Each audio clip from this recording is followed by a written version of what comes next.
question is, what is the difference between an individual practicing transcendental meditation and experiencing within his own silent self the unified field, the field of the Veda, which is beyond the senses, and the same individual listening through his ears to the sounds of the unified field during Vedic recitation? Do these two different experiences, transcending and listening, produce the same effect, or is transcending more fundamental and therefore more important than the other? Transcending is the way entering into that thing.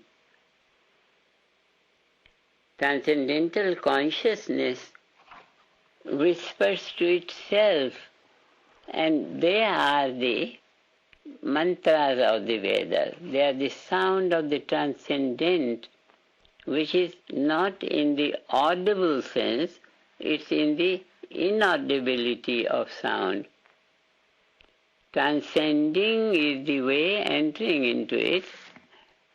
So the Veda, the Vedic sound, is the sound of the unmanifest reality.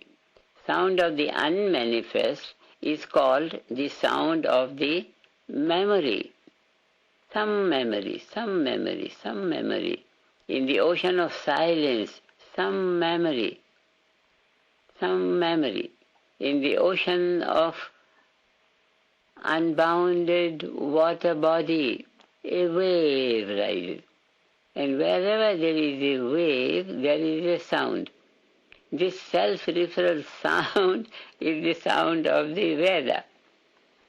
And therefore, each sound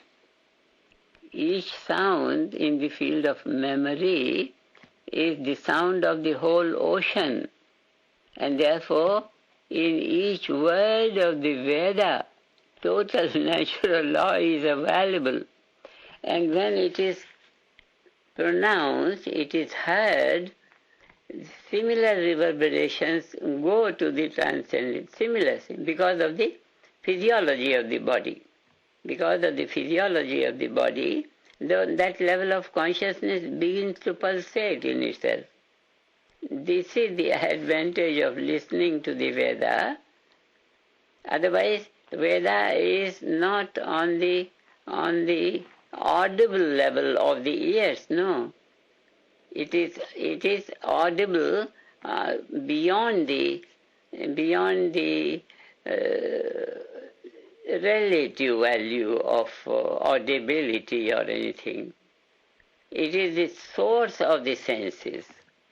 It is the common basis of all senses, common basis of all senses. Everything makes sense there.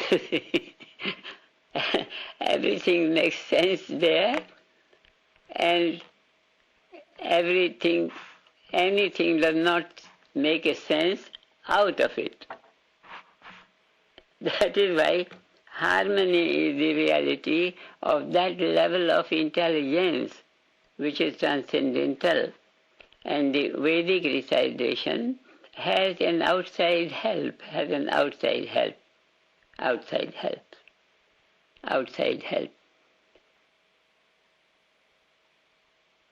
Two things cannot be separated. They are the same reality.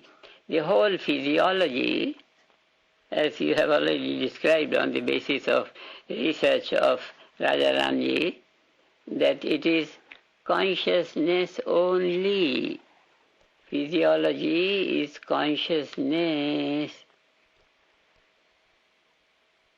It's just like an ice ball is water. Water is only vapor. Steam